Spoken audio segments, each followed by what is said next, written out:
Hello guys, welcome back to my channel. আমার চ্যানেলে তোমাদের সবাইকে স্বাগতম। আজ আমি তোমাদের মাঝে খুব সুন্দর একটা নিউ ব্লগ নিয়ে আসলাম। তো আমার বরের খুব পছন্দের একটা সবজি রান্না করব। তো তোমরা পুরো ব্লগটা দেখতে থাকো, কি রান্না করছি আর কি দিয়ে রান্না করছি। তো তোমরা দেখবে, তোমরা পুরো ব্লগটা স্কিপ না করে দেখবে। যদি ভালো লাগে একটা লাইক করে দেবে আর কমেন্টে জানাবে এনজয় দ্য ভিডিও। বর্ষার দিনে কে কে এগুলি মিস করো, কাঁঠালের বিচি কে কে পছন্দ করো।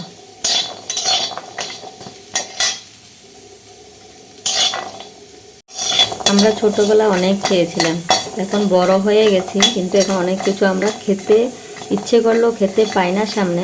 আবার অনেক সময় নিজের কাজকর্মের মাঝখানে এগুলিকে বিরক্তিকর কাজ হিসাবে আমরা ছেড়ে দিই, বাদ দিয়ে দিই।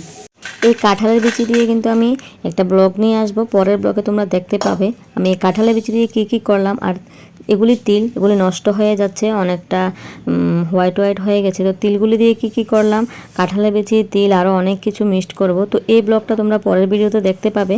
আর আজকে তোমরা দেখবে পুঁটি মাছ কীভাবে আমি রান্না করলাম। বরের খুব ইচ্ছে হলো এভাবে খাওয়ার জন্য, তো তোমরা দেখবে পুরো ব্লগটা।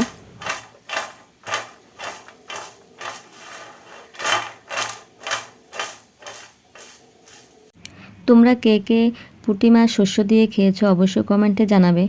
আজ আমি এই পুঁটি মাছগুলোকে আমি শস্য দিয়ে রান্না করব। এগুলিকে আমি কেটে রেখে দিয়েছিলাম ফ্রিজে, একদিন আগে এনেছিল, কারণ এর সঙ্গে আরও অনেক ছোট ছোট মাছ ছিল, বেতরঙ্গি মাছ, তারপরে ট্যাংরা মাছ, তারপরে আরও অনেক মাছ ছিল, ছোট ছোট কেসকি মাছ। তো যেগুলি ছিল ওগুলি আমি কেটে রান্না করে নিলাম। আর এই মাছগুলো আমি রেখে দিলাম, কারণ শুধু পুঁটি মাছগুলো শস্য দিয়ে খাবে বললো, যার কারণে আমি রেখে দিলাম। তো আমি এগুলিকে হলদি লবণ দিয়ে মেখে ভালো করে আমি আগে ফ্রাই করে নিচ্ছি।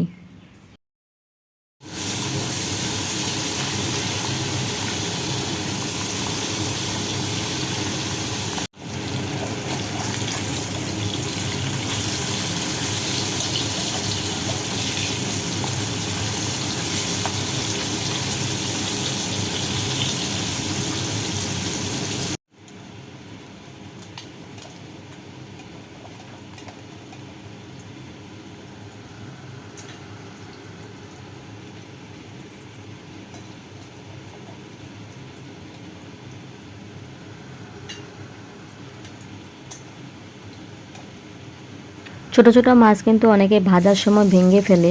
তো আমি দেখো কত সুন্দর করে করলাম, একটা মাছও ভাঙলাম না, কারণ অনেকে আছে ছোট মাছ বলে একসঙ্গে অনেকগুলা মাছ দিয়ে দেয়। তো একসঙ্গে অনেকগুলা মাছ একটার উপরে একটা দিলে ভাঙবে। তো সুন্দর করে সাবধানে পুরো কড়াইতে সাজিয়ে দেবে তুমি, একটা একটা করে সুন্দর করে সাজিয়ে কড়াইতে দিয়ে দেবে, তাহলে একটাও ভাঙবে না। আর এদিকে আমার মাছ ভাজি হয়ে গেল। আর যেহেতু আমি শস্য দিয়ে পুঁটি মাছগুলো রান্না করব, একটু নারকেল আমি দিয়ে দেবো সঙ্গে। তো নারকেলটাকে আমি আগে সুন্দর করে কুড়িয়ে নিচ্ছি। এদিকে মাছ ভাজি করতে করতে নারকেল কুড়ানো হয়ে গেল। আর এদিকে একটু শস্য আমি জল দিয়ে ভিজিয়ে রাখবো বাটিতে। তো 10 মিনিট ভিজিয়ে রাখলাম, তারপরে ভালো করে ওয়াশ করে নিয়ে নিলাম একটা প্লেটে। আর তারপরে আমি মিক্সিতে নিয়ে সবগুলোকে মিলিয়ে একসঙ্গে আমি গ্রাইন্ড করে নেব। এখানে পেঁয়াজ, কাঁচা লঙ্কা, শস্য, নারকেল সব দিয়ে দিলাম, আর একটু সঙ্গে লবণ দিয়ে দিলাম। তারপরে আমি গ্রাইন্ডারে ভালো করে এগুলিকে পেস্ট করে নেব। বাস আমার পেস্ট রেডি হয়ে গেল। এদিকে একটা পেঁয়াজকে আমি কুচি করে কেটে নিয়ে নিলাম, এগুলি আমি তেলের উপরে দেব। তারপরে আমি যে কড়াইতে আমি মাছটাকে ভাজলাম, ওই কড়াইতে একটু তেল দিয়ে পেঁয়াজগুলো দিয়ে দেব। ভালো করে পেঁয়াজগুলোকে লাল লাল করে ভেজে নেব প্রথমে। তারপরে ওই পেঁয়াজের উপরে আমি সব মশলা দিয়ে দেব।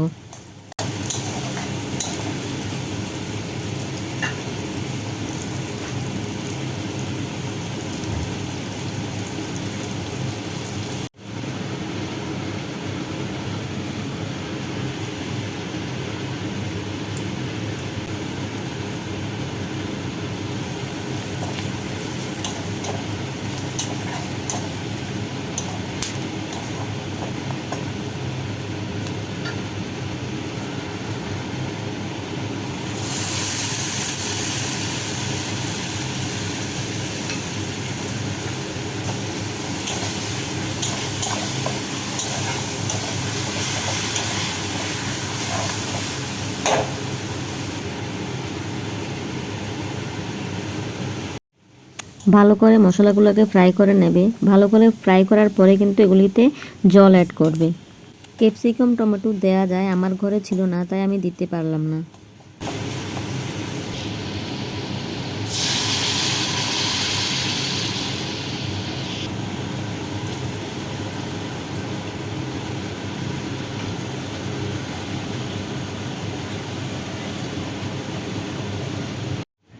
যে জলগুলো দেবে সবজিতে ওগুলি ভালো করে ফুটিয়ে তারপরে মাছটা দেবে। যদি ভালো করে ফুটিয়ে না দাও তাহলে পুঁটি মাছগুলো ভেঙে যেতে পারে, আর পুঁটি মাছগুলো কিন্তু অনেকটা সাবধানে দিতে হবে, কারণ পুঁটি মাছের কাঁটা কিন্তু খুব তাড়াতাড়ি বেরিয়ে চলে আসবে, আর পুঁটি মাছ বেশি সিদ্ধ করা যাবে না।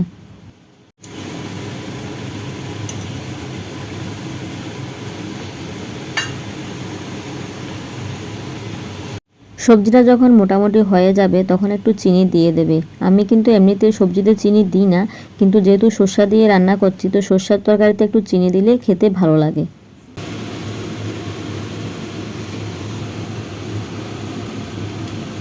বাস আমার সবজি রেডি হয়ে গেছে। দেখো আমার একটা মাছও কিন্তু ভাঙেনি, খুব সুন্দর করে কিন্তু আমি রান্না করলাম, একটা মাছ ভাঙলো না।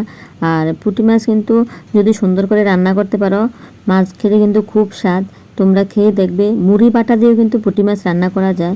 মুড়ি বাটা দিয়ে পুঁটি মাছ কে কে খেয়েছো তোমরা অবশ্যই কমেন্টে জানাবে। মুড়ি বাটা দিয়ে পুঁটি মাছ খেতে কিন্তু খুব দারুণ লাগে।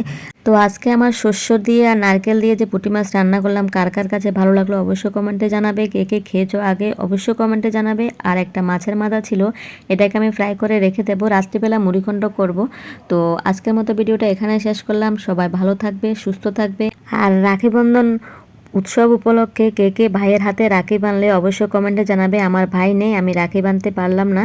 তো আমার ছেলে যখন স্কুলে গেল ওর হাত ভর্তি করে রাখি বেঁধে দিল। ওরও কোনো ভুল নেই, কিন্তু স্কুলে যখন গেল সবাই যখন রাখি বাঁধলো খুব হ্যাপি আমাকে এসে বলছে। তো সবাই ভালো থাকবে, সুস্থ থাকবে, বাই বাই।